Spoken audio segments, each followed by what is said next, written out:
Hello everyone, welcome to all in YourPedia education. My name is Manish Singh and today I am going to discuss with you phase diagram. This is very important topic of material science, which is especially for those students who are preparing for either GATE exam or even engineering services exam, and those students who are preparing for ISRO 2023. Then this is very important session for you guys, correct? So let's start.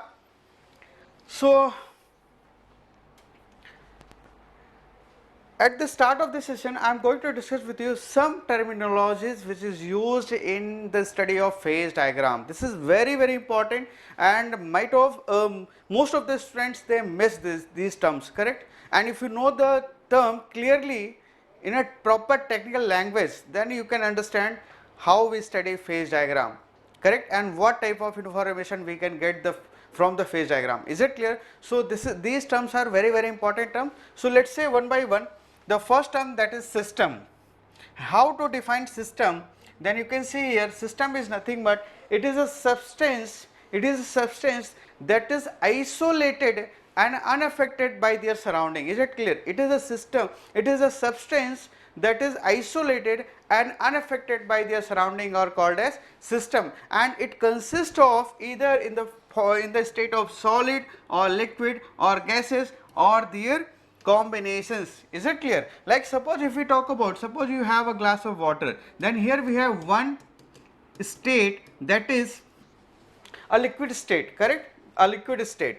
And suppose along with this water, if we have some ice particle, yes or no, ice, then here we have two states. So the system may consist of either in a single phase or it may be in a multiple phases, or a combination of either in the form of liquid or solid or gases, correct, or the mixture of liquid gas or liquid or solid and gases, correct. And next term, that is state, and how we define state.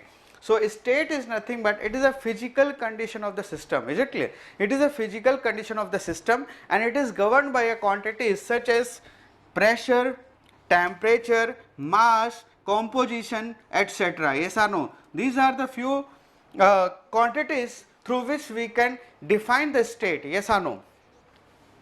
Okay, let's see another term, that is property. Obviously property is nothing but this is the characteristics of the system. This is called as a characteristics of the system.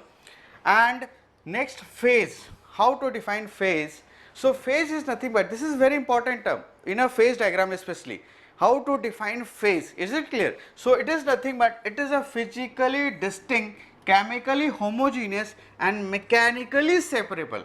Physically distinct, chemically homogeneous, mechanically separable portion of the system is called as a state, sorry, is called as a phase. So how? Let's say suppose you have, again if we have water, yes or no, like this, here we have water and along this water we have some ice, yes or no.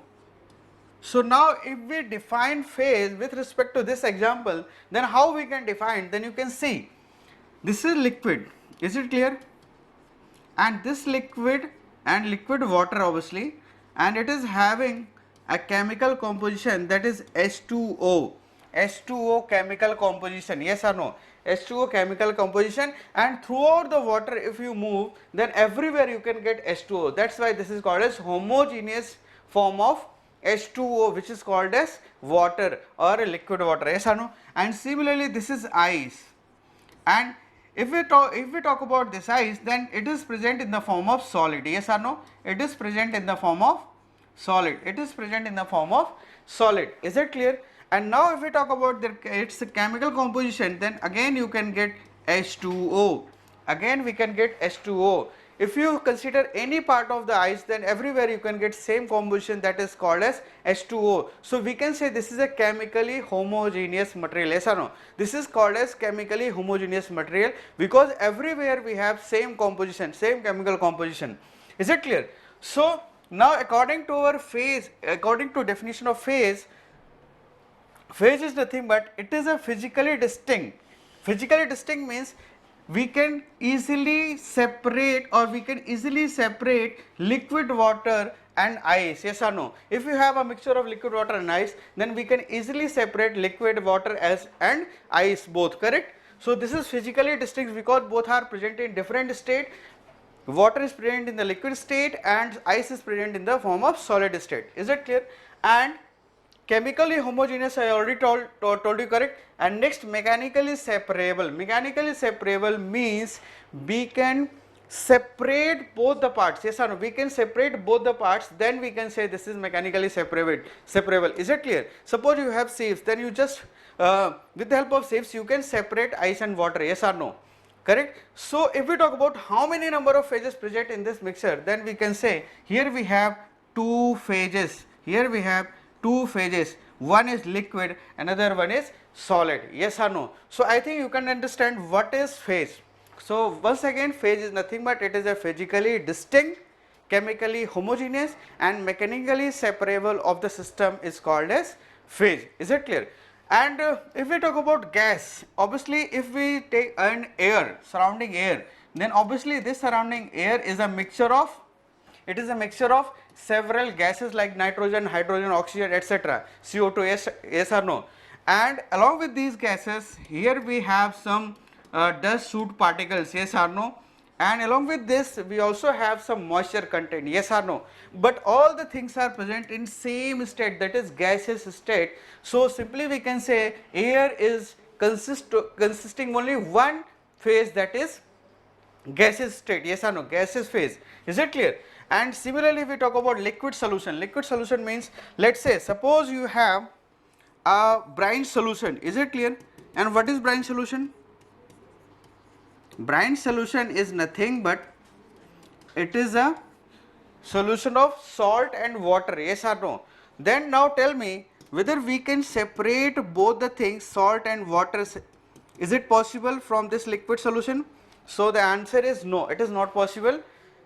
Correct. So obviously here we have a chemically homogeneous mixture. Yes or no? This is a chemically homogeneous mixture. Everywhere you can get same amount of salt. Yes or no? Same amount of water. Is it clear? So this is a chemically homogeneous mixture, and this obviously this is physically distinct phase, that is liquid state. Yes or no? But if we talk about it's a mechanical state, so it is not possible to separate salt with water. Yes or no? By using sieves. Is it clear? So simply we can say here we have only one state, here we have only one phase. Is it clear?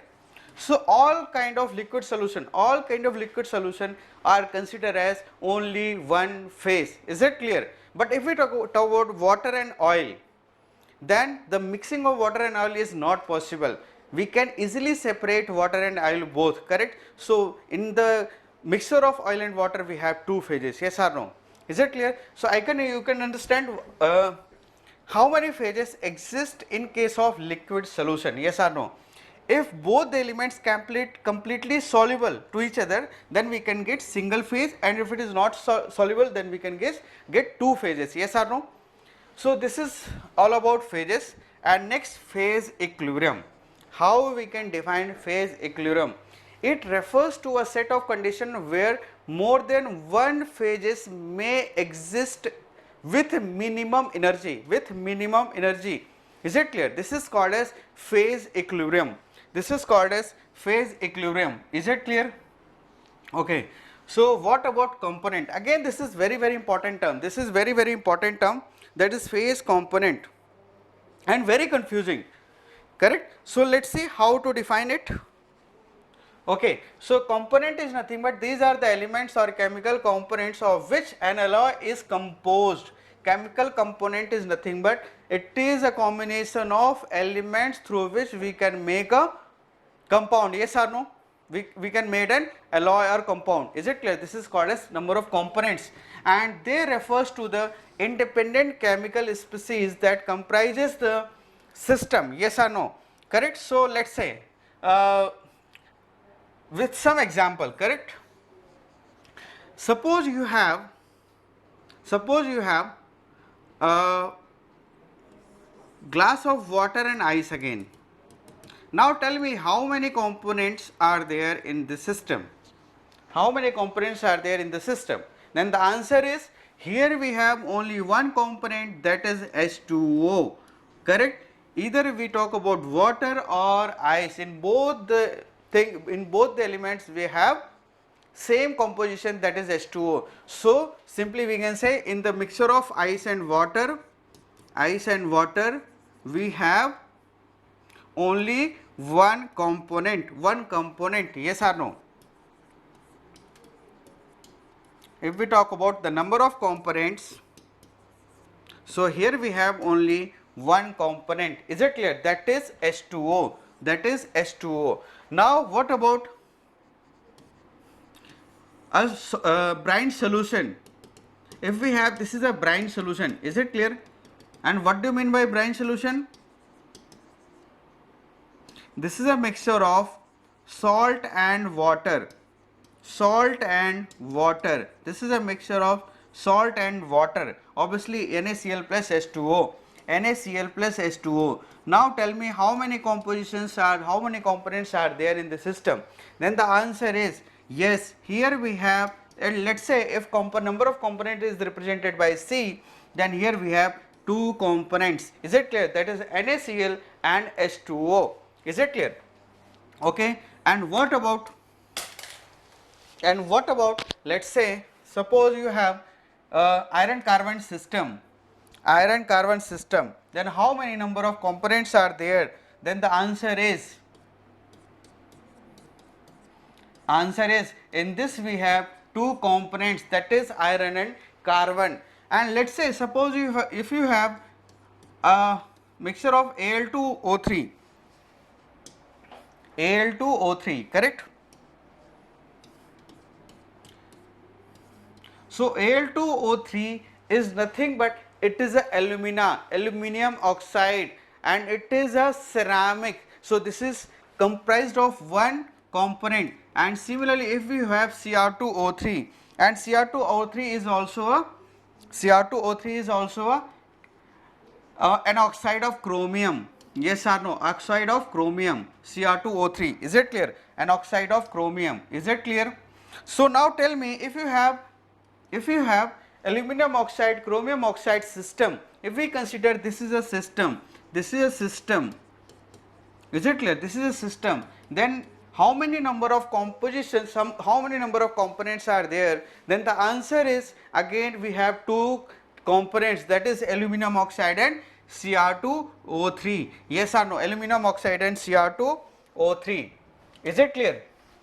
Aluminium oxide and Cr2O3, because aluminium oxygen से reaction करके oxide बना चुका है and it has different characteristics than aluminium. And similarly chromium react with oxygen, produces chromium oxide, which is a ceramic, and it behaves like a ceramic and it has different characteristics than chromium itself. Yes or no? Because chromium is a metal and chromium oxide is a ceramic. Yes or no? Oxide is a ceramic, correct? And similarly aluminium is a metal, but when it makes an oxide, then this is behave like a ceramics. Yes or no? That is aluminum oxide. So aluminum oxide is a one phase, Cr2O3 is another one phase, and if we have a system of Al2O3 and Cr2O3, then here we have only two components. Yes or no? So are you getting this point? How to define components in different system? In case of liquid, in case of mixture of liquid and solid, in case of complete solid. Yes or no? Is it clear? Okay, so let's see another part, that is again very important term, that is degree of freedom. So how you define degree of freedom? So it is different from theorem machine first, correct? How you define degree of freedom? So degree of freedom is nothing but the number of independent variables, required to describe the state of the system is called as degree of freedom. Is it clear? The number of independent variables required to describe the state of the system, this is called as degree of freedom. And degree of freedom is represented by Gibbs phase rules, and this is nothing but P plus F equal to C plus 2, where P is a number of phase,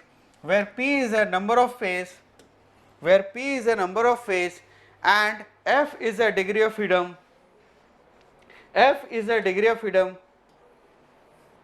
correct, and C is a number of chemical components. We already discussed about how we can find how many number of phases exist and how we can find number of chemical components are present in the system.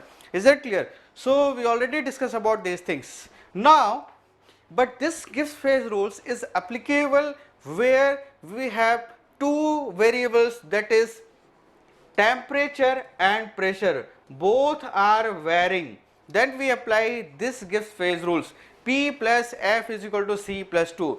This formula is only applicable when temperature and pressure both are varying. But in our metallurgy, the whole analysis is performed at a constant pressure only. Yes or no? The whole analysis performed, or whole studies are performed at the atmospheric pressure only. So one variable is reduces, and when one variable is reduces, then Gibbs phase rules can also be written in terms of modified Gibbs phase rules, and modified Gibbs phase rules is nothing but this can be written as P plus F equal to C plus 1. This is modified Gibbs phase rules. And why we can write 1 instead of 2? Because here pressure is constant. Are you getting this point? Because pressure is constant. Is it clear? Only we have one variable, that is temperature. Yes or no? Only we have that, only here we have only one variable, that is temperature only. Pressure is remain constant. Okay. Okay, so let's see another part, that is how to define equilibrium phase diagram or equilibrium diagram or phase diagram. Is it clear? How we can define phase diagram? So simply phase diagram is nothing but it is a plot between temperature and composition in space. It is a plot between temperature and composition in state. This is called as equilibrium phase diagram, or simply we can say phase diagram. So let's say, suppose here if I draw, this represents temperature, variation in temperature, and this represents composition. If I plot a graph like this, then this is called as phase diagram. When we represent temperature versus composition variation, then this is called as phase diagram. And why it is called as equilibrium phase diagram? Because we study at a particular temperature and composition only, and which is remain constant throughout the study. It is not varying. Everywhere you have equilibrium condition. That's why we can say this is a equilibrium phase diagram. That's why it is called as a equilibrium phase diagram. Phase diagram is always a equilibrium phase diagram. Whether we talk about copper-nickel system phase diagram, that is isomorphous phase diagram, or eutectic phase diagram, or even iron carbon phase diagram, all these three, all the phase diagrams are equilibrium phase diagram. Is it clear? Because in a phase diagram we only study for a particular composition and temperature only. That is called constitution point. Is it clear? But when we talk about triple T diagram, this is very important question, because many times in the interview they ask what is iron carbon diagram and what is triple T diagram, which is equilibrium diagram, which is non-equilibrium diagram. So iron carbon diagram is a equilibrium diagram, triple T diagram is a non-equilibrium diagram. Why triple T diagram is a non-equilibrium diagram? Because in triple T diagram we deal with continuous cooling of the material, and we study how material behaves while continuous cooling. So in the continuous cooling we never get equilibrium condition, because cooling is only takes place when, especially in solid state, cooling is only takes place when we have temperature gradient. Yes or no? And whenever we have temperature gradient, that it cannot be considered as a equilibrium state. Yes or no? That's why triple T diagram is a highly non-equilibrium diagram. Iron carbon diagram is a equilibrium phase diagram. Yes or no? Yes or no? Okay, let's see another part. Types of phase diagram. So here we have three types of phase diagram, that is unary phase diagram, and obviously we deal with we studied this diagram in thermodynamics, that like PT diagram, PV diagram, TS diagram. Is it clear? Correct. These are called as unary phase diagram. And why we call it as a unary phase diagram? Because here we have only one composition.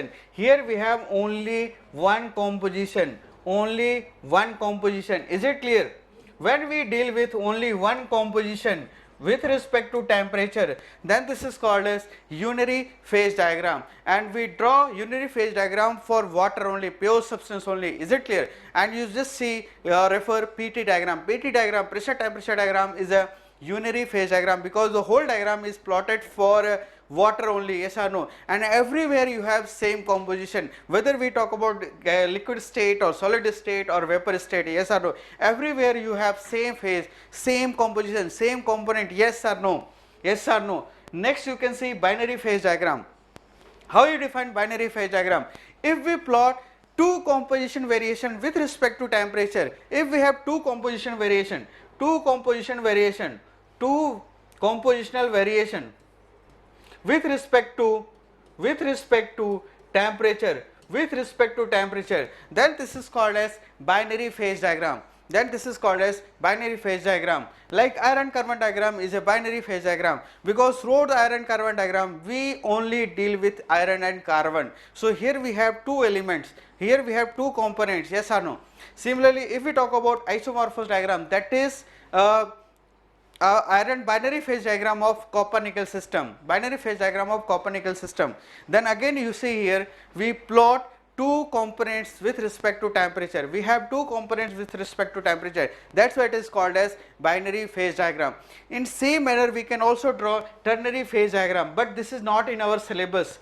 Ternary phase diagram is not in our syllabus. And if we plot three components with respect to temperature, three composition or three components with respect to temperature, then this is called as ternary phase diagram. But in our engineering undergraduate level we have only one, that is binary phase diagram. This is only one part you have in your syllabus, correct? Because unary phase diagram is studied in thermodynamics, and in material science we deal with binary phase diagram only. Is it clear? Binary phase diagram only. So I think, are you getting what is unary phase diagram, what is binary phase diagram, and what is ternary phase diagram? Is it clear? Okay, let's see another part.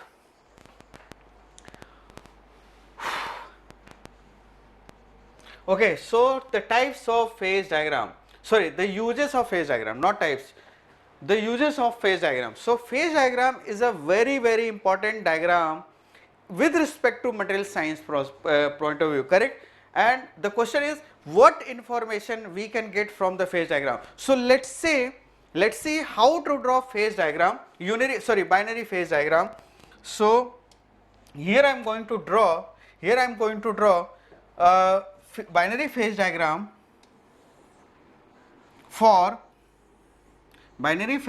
for copper nickel system. So here we have copper nickel system. Is it clear? Copper nickel system, and this system is called as isomorphous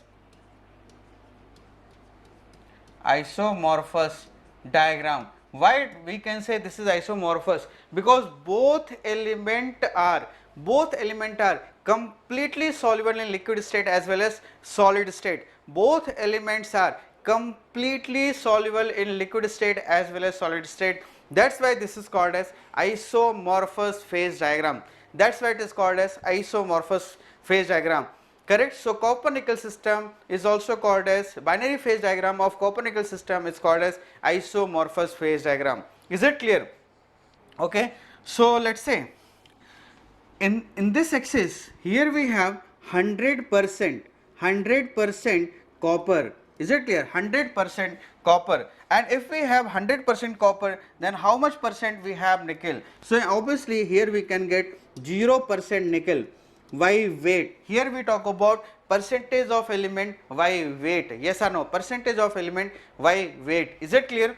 So here we have 100% copper, 0% nickel, and similarly here we have 100% nickel by weight and 0%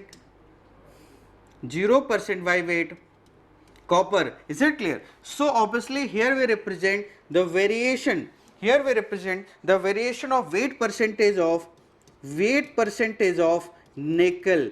Here we represent weight percentage of nickel. Yes or no? Here we represent weight percentage of nickel, which is increasing from left to right. Yes or no? And in the vertical axis here we represent, obviously here we represent temperature. Is it clear? Temperature. Is it clear? So let's say suppose you have 100% copper. And we start heating, then it get melted at a particular temperature, which is nothing but 1083 degree centigrade. Is it clear? 1083 degree centigrade.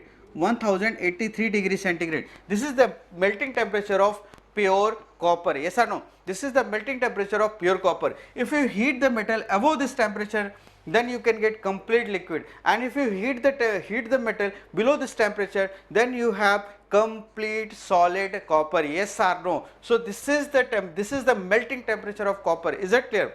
This is the melting temperature of copper.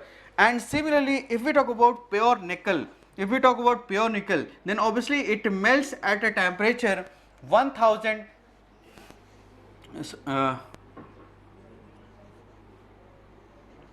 1453 degree centigrade or 56 degree centigrade, 1453 or 56 degree centigrade. Is it clear? So this is the melting temperature of pure nickel. This is the melting temperature of pure nickel. Yes or no? Now if we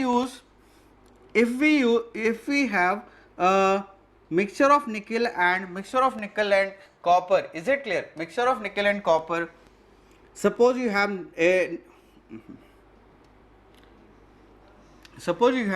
90% copper and 10% nickel, then you can see whenever we have this kind of situation, then it starts melting somewhere here and finish its melting somewhere here. Yes or no? And similarly, if you have another composition like this and corresponding this is the start of melting and this is finish of melting. Yes or no? And similarly, by changing the composition of nickel and copper, we get a different start and finish point of melting. Yes or no? Like this. And now if we join all the start point and all the finish point, then we can get a curve like this. Is it clear?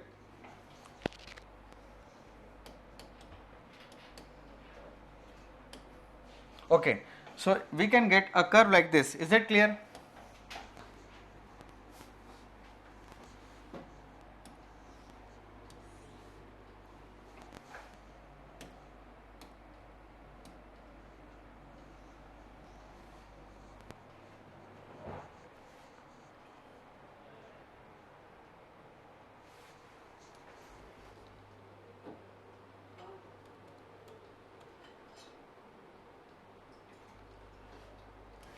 Okay, let's see.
Okay, now let's see.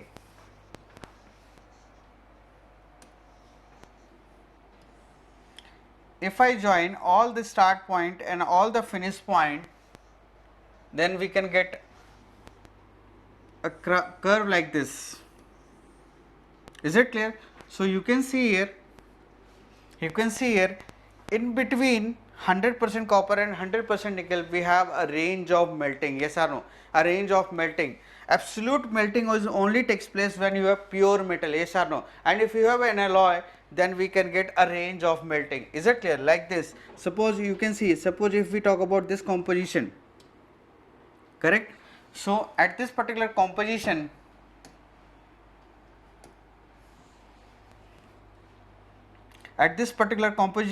is it clear?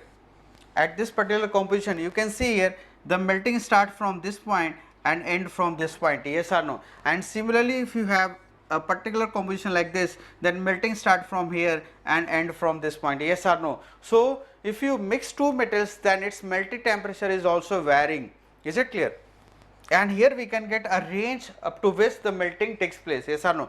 So you can see here we can get a liquid, complete liquid, and obviously we know that both elements are completely soluble in liquid state as well as solid state. So in the liquid state, obviously both elements are completely soluble, and similarly if we talk about and solid state, then here again, here we can get complete solid solution of both the elements, yes or no? Both elements are completely soluble in solid state as well, yes or no? Is it clear? So what we have in this region, then obviously above this line which is named as, let's say this is a line, and one more thing, this inside this we have a messy zone where both solid and liquid exist, means liquid and solid state both exist, and that region is called as messy zone. And a line which separate a liquid state to messy zone is called as liquidus line, yes or no? This is called as liquidus line. A line which separate messy zone to liquid state is called as liquidus line, yes or no? And similarly, a line which separate messy zone to solid state is called as solidus line, yes or no? This is called as solidus line or solidus curve, not line. Is it clear? Liquidus curve or solidus curve, yes or no? So these are the two distinguished lines or curve, yes or no, which separate messy zone to liquid and messy zone to solid state, yes or no? So now let's see, our question is, what is the application of phase diagram, or what are the information we can get from the phase diagram? Is it clear? So you can see, obviously this is a phase diagram of Copernican system. Okay, so let's see one by one. If I represent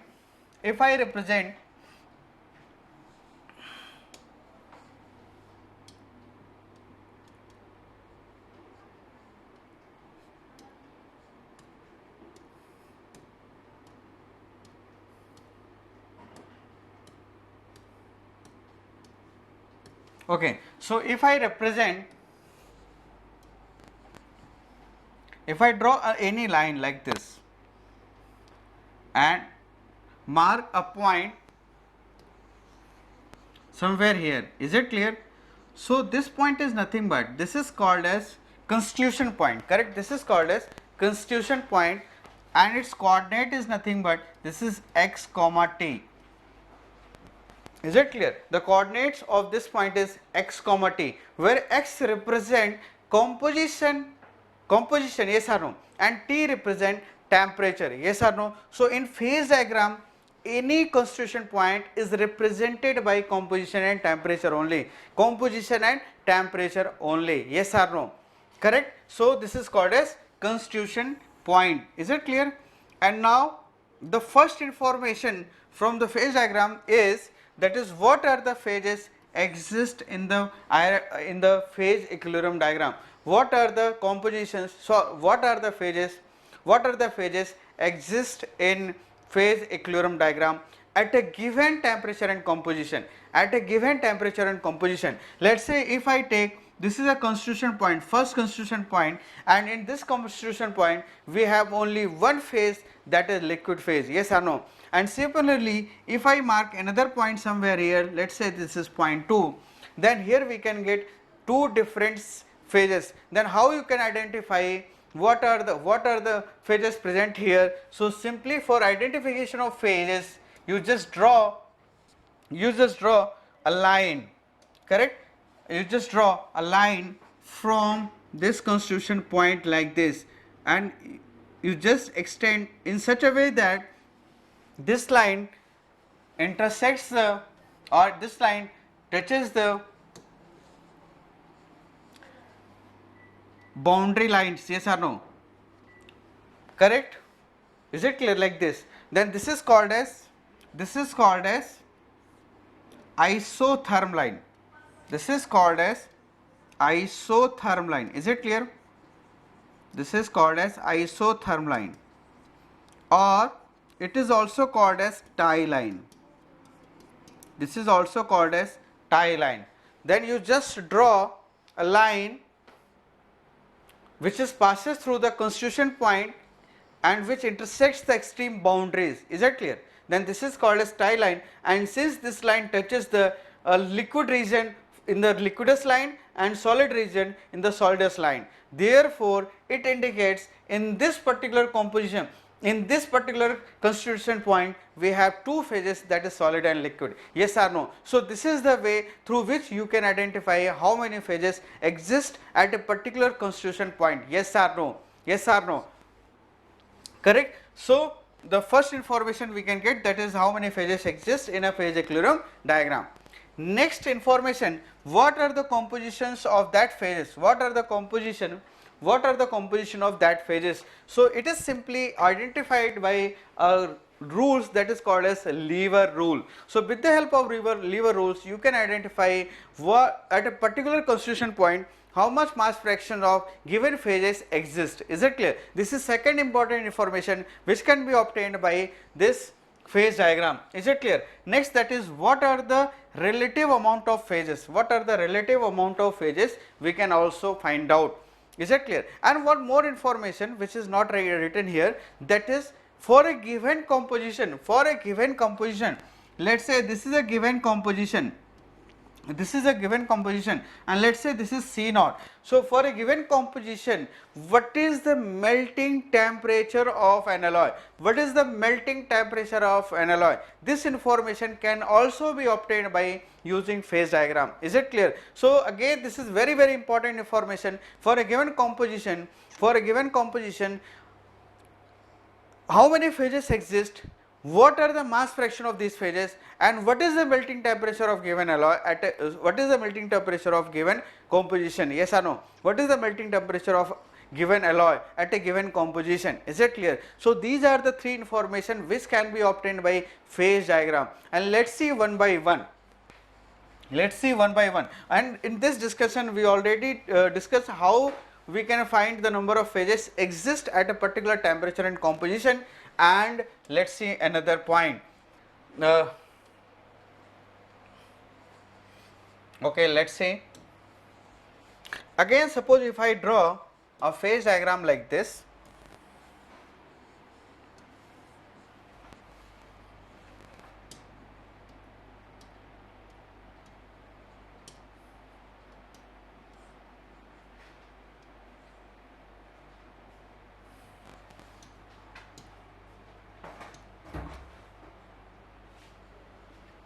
Okay, so now if I draw again a phase diagram,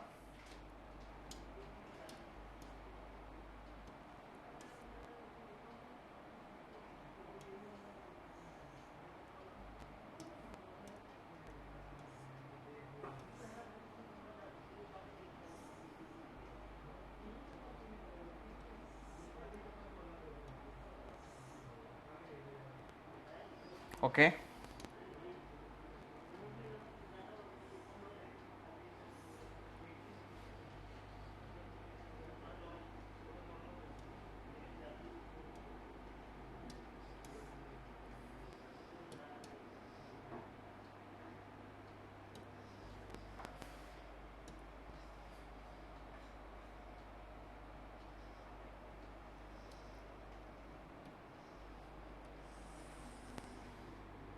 Okay, now it is right.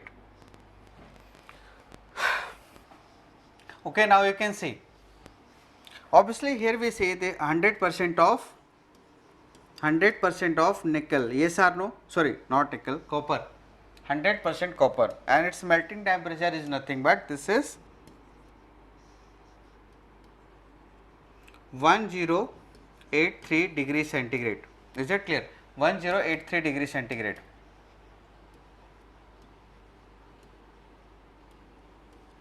Is it clear? And similarly, when we talk about nickel, let's say here we have 100%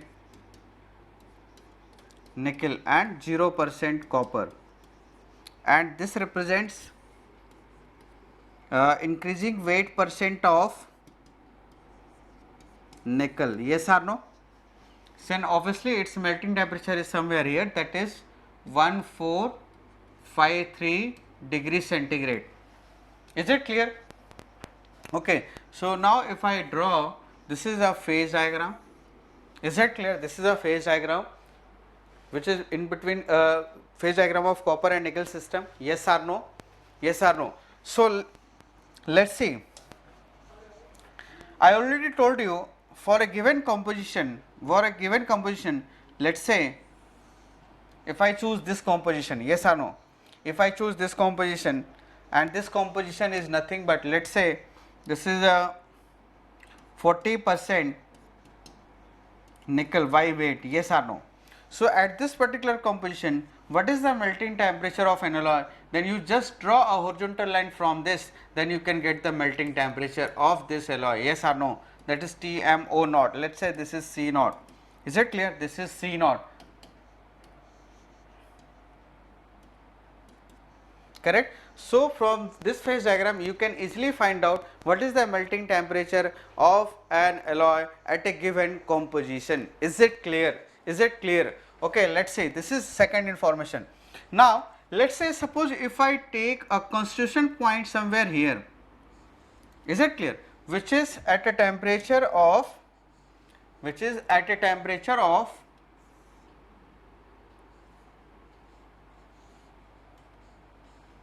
say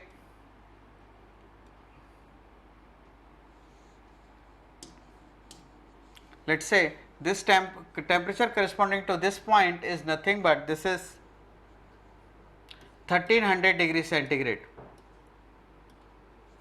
1300 degrees centigrade. Is it clear? 1300 degrees centigrade and 40% composition. So this is the constitution point. Is it clear? This is the constitution point and its coordinate is nothing but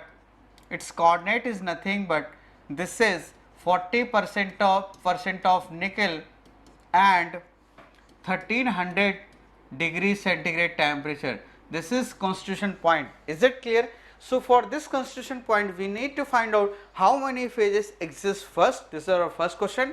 And second question, what is the mass fraction of those phases? Is it clear? This is second question. So with the help of phase diagram we can find both the things, yes or no? Is it clear? So let's see.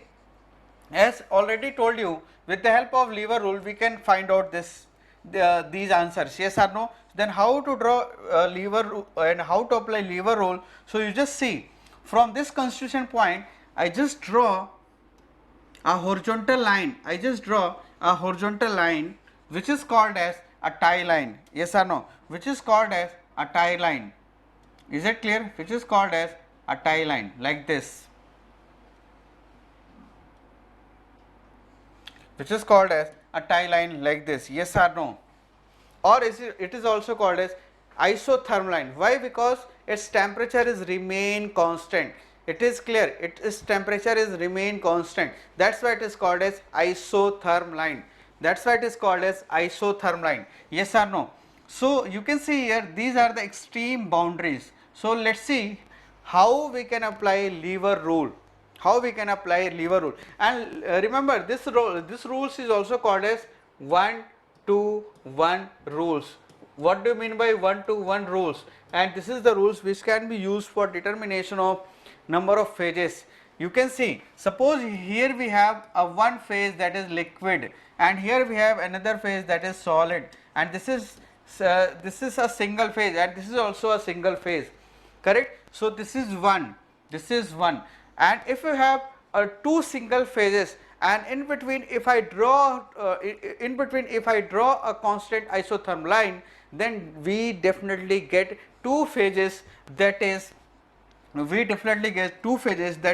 solid plus liquid, yes or no? That's why it is called as 1-to-1 rules. This is called as 1-to-1 rules, yes or no? This is also called as lever rule.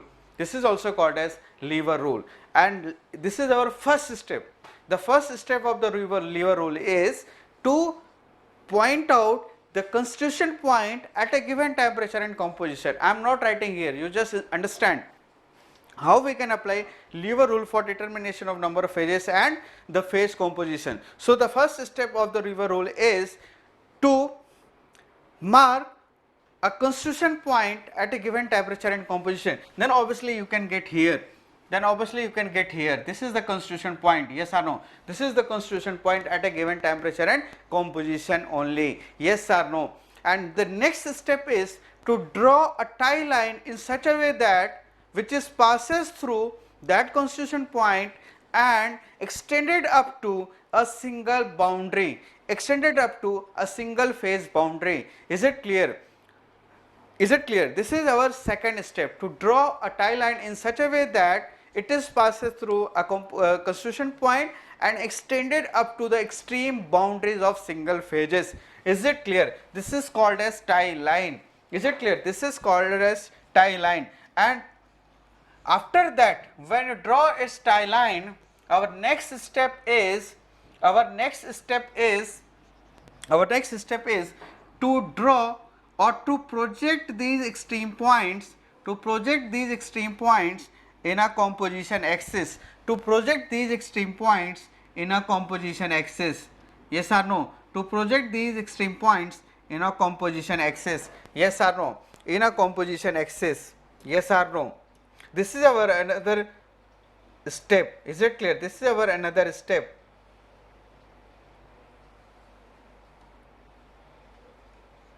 This is our another step. Is it clear? This is our another step.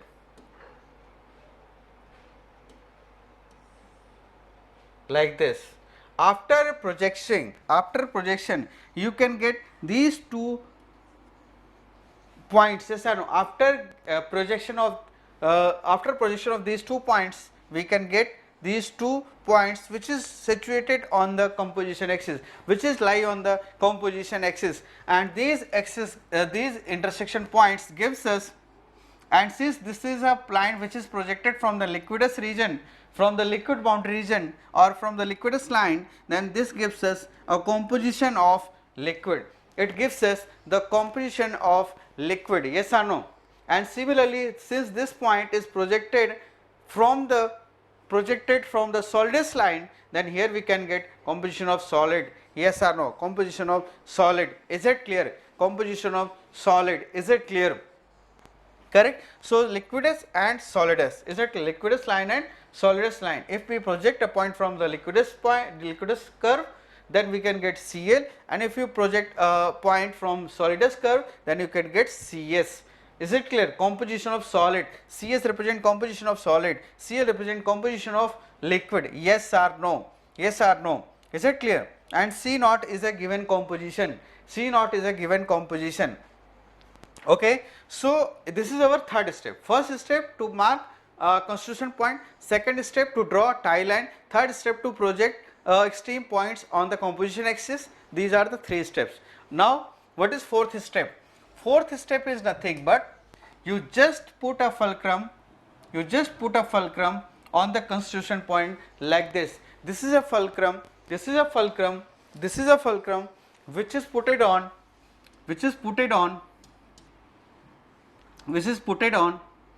a constitution point. Is it clear? Fulcrum. This is called fulcrum. Correct? So after this, obviously you can say this is named, let's say this is A, and this point is B, and this point is C. So we need to find out, since you can see here we have solid and liquid. So we need to find out mass fraction of solid as well as mass fraction of liquid, mass fraction of solid and mass fraction of liquid. So from the lever rule, we directly find out what is the mass fraction of liquid and what is the mass fraction of solid, yes or no? So the mass fraction of solid, if I am directly writing this equation, or you can also solve with the help of some equation. Let's say those equations are nothing but the mass fraction of solid and mass fraction of liquid, and obviously we represent these two terms in the fraction. in the fraction, then the summation of these two fraction must be equal to 1. The summation of these two fraction must be equal to 1. Yes or no? So mass fraction of solid plus mass fraction of liquid is nothing but this gives us 1. Is it clear? This is actually this is not representing a mass, it is representing a mass fraction. Is it clear? Similarly, another form can also be written as Cs times Ms, because in a solid part we have both nickel and copper. Yes or no? We have both elements, correct? So how much one element is present in the solid form? So it can be represented like this: Cs plus Ms, Cs into Ms plus Cl into Ml, and its summation is nothing but this is equal to C naught. And here we have two equations and here we have two unknowns. Yes or no? So by solving these two equations we can get this relation. If I write Ms, mass fraction of solid, then it is simply written as, if I write mass fraction of solid, then it is simply written as C naught minus Cl divided by Cs minus Cl. Yes or no? Where C naught is a given composition, Cl is a composition of liquid, and Cs represents composition of solid. Yes or no? And similarly, if I write mass fraction of liquid, then simply you write 1 minus mass fraction of solid. Yes or no? And after solving this you can get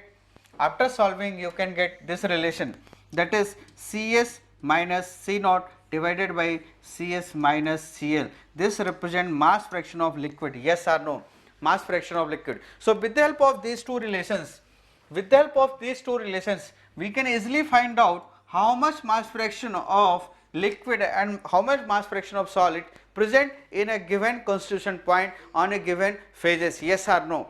Is it clear? So these information can be easily obtained with the help of this phase diagram. Is it clear? So from the phase diagram we can get three information, that is, for a given temperature and composition how many phases exist, this is information number 1, and what are the mass fraction of these phases, this is information number 2, and for a given composition what is the melting temperature of given alloy, this is called as third information. Yes or no?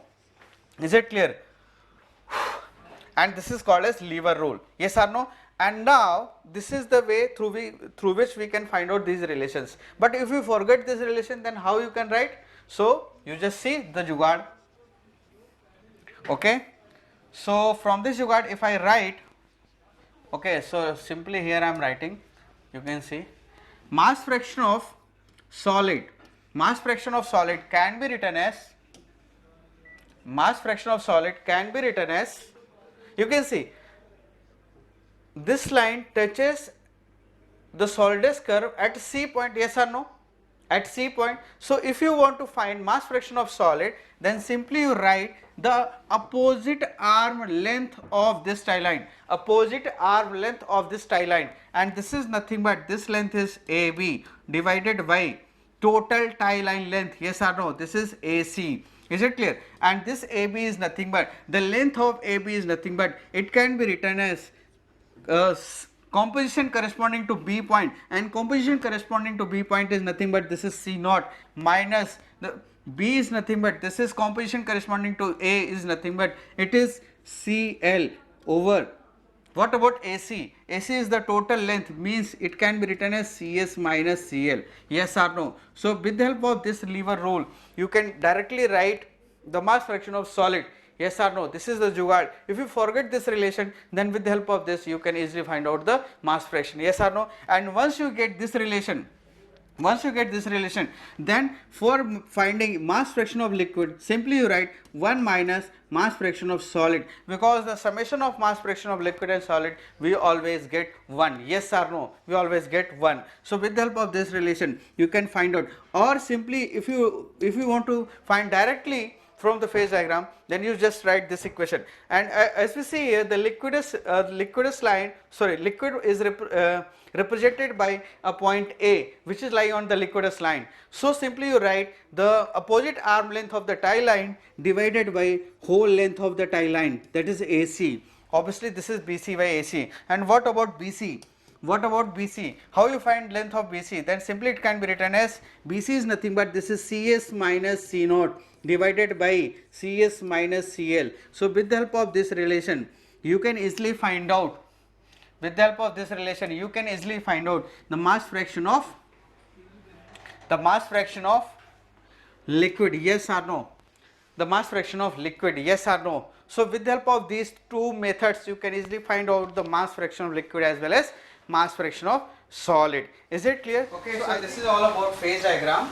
So in this session I covered what are the information we can get the phase diagram and how to use lever rule for determination of mass fraction of given phases, yes or no. So let's see one problem from this topic. So here we have one question, that is the binary phase diagram of metals P and Q shown in the figure and alloy X containing 60% of P. So let's see, here we have 100% P and here we have 100% Q. So 60% P means, let's say suppose if I draw a line from this, correct. So with respect to this, obviously here we can get 40% Q and 60% P, yes or no, correct. So 60% P and 40% Q, by the way, is cooled from liquid to solid state, is cooled from the liquid to solid state, is cooled from the liquid state to solid state. Is it clear? The fraction of solid and liquid in the weight percent at 1200. So let's say if I draw 1250 degree centigrade, then you can see here this is the constitution point, yes or no, this is the constitution point. Is it clear? This is the constitution point at a given composition and temperature respectively. The fraction of solid and liquid at 1250 degrees centigrade respectively. So we need to find out mass fraction of solid and mass fraction of liquid, yes or no. We need to find out mass fraction of solid and mass fraction of liquid, both, yes or no, for a given constitution point. And the constitution point is nothing but it is lying on at a, this is constitution point at a temperature 1200. So obviously it can be written like this, 40%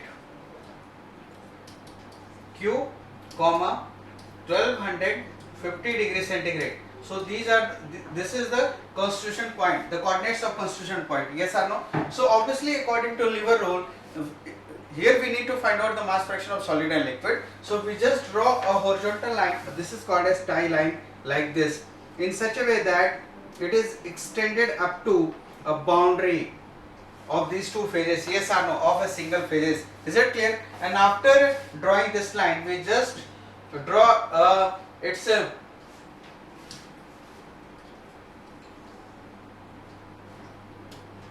projection on the composition axis like this, and the projection like similarly from this point, yes or no. And after drawing these projection lines, you can see here with respect to this point, here we have 32% Q. So here I am going to represent the percentage, the composition in terms of Q, yes or no. So simply this is called as CL, which is 32%, yes or no, and this is CS, that is 68%, and this 40 is nothing but this is C naught. So simply here I am writing CL, this is 32% of Q. Obviously here I am going to represent all the compositions in terms of Q, and C naught is a 40% of Q. Is it clear? And similarly CS is a 68% of Q. Okay, so we need to find out mass fraction of liquid. So mass fraction of liquid, then this is nothing but mass fraction of liquid. So for mass fraction of liquid you can say this is A, this is a B, which is fulcrum point, and this is C. Is it clear? So when we need to find out mass fraction of liquid, then simply we can write the opposite arm length of this tie line. Is it clear? So it can be written as BC over AC, yes or no. And what about BC? BC is nothing but this can be written as CS minus C naught divided by CS minus CL, yes or no. So simply you can say CS is nothing but this is 68, yes or no, minus what about C naught, this is 40, divided by what about 6 CS, that is 68, and what about CL? CL is nothing but this is 32, yes or no. So if you solve this, if you solve this expression, if you solve this equation, then here we can get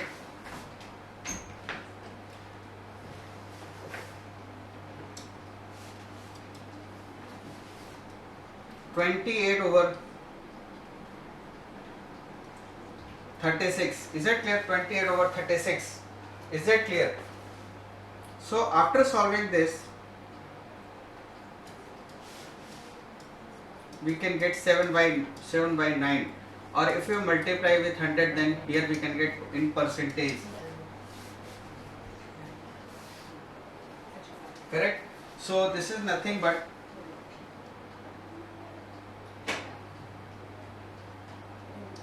77 point something percent. Is it clear? 77.8%. Is it clear? This is mass fraction of liquid. And similarly, what about mass fraction of solid? Then obviously 1 minus mass fraction of liquid. And this is nothing but this is 22.23% approximately. Yes or no? So we need to find out mass fraction of solid as well as mass fraction of liquid. So mass fraction of liquid is 77.8 and mass fraction of solid is 22.23%. So the correct answer is option C.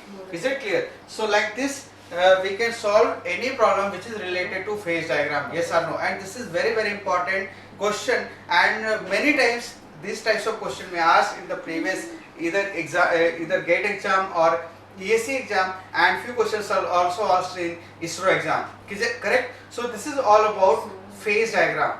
So this session is very important for those students who are preparing for ISRO 2023. This is very important. Is it clear? Along with GATE 2024 as well as ESE exam.